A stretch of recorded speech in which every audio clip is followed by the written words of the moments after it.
جی آج ہم موجود ہیں جرمنی کے اس یادگار پوائنٹ پر جہاں پر مختلف طبقات سے تعلق رکھنے والے لوگ بہت شوق سے یہاں آتے ہیں، کیونکہ یہ ایک ایسا یادگار ہے جرمنی کے اندر جو جرمنی کا سابق چانسلر رہا ہے، جو ہٹلر نام مشہور ہے ان کا.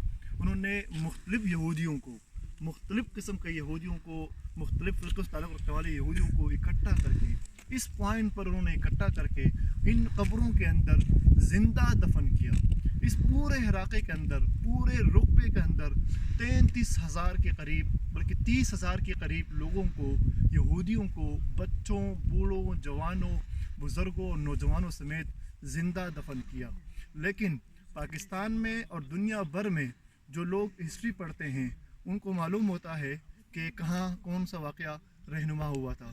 تو میری خواہش یہ ہے کہ میں آپ کو بتاؤں کہ آپ لوگ جب بھی جرمنی کا وزٹ کریں تو لازمی اس پوائنٹ کا، اس علاقے کا وزٹ لازمی کریں، تاکہ آپ کو انسانیت کا قدر ہو.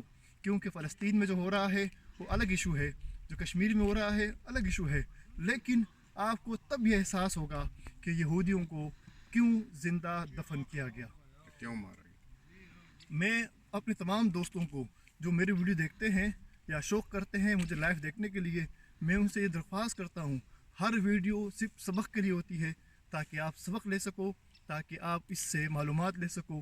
آج ہم موجود ہیں یہودیوں کے اس قبرستان کے اندر جہاں یہودیوں کو زندہ دفن کیا گیا تھا. خاص کر ان لوگوں کو جو یہودی تھے اور ہٹلر کے مقابل تھے یا ان کے ساتھ تعلق تھا ان کا. کچھ لوگ ایسے تھے جو ان کے ساتھ فوج میں بھی شامل تھے، کچھ لوگ ایسے تھے کہ جو ان کے بیوروکریٹس میں تھے. ان سب کو انہوں نے ایک ایک کر کے پکڑ کر اس پوائنٹ پہ جمع کیا اور میرے دائیں ہاتھ پہ موجود اجتماعی قبر میں زندہ دفن کیا. اور اگر کسی کو اس بارے میں ہیلپ چاہیے، مدد چاہیے، تو اس کے لیے خادم حاضر ہے. پاکستان زندہ باد. زندہ باد.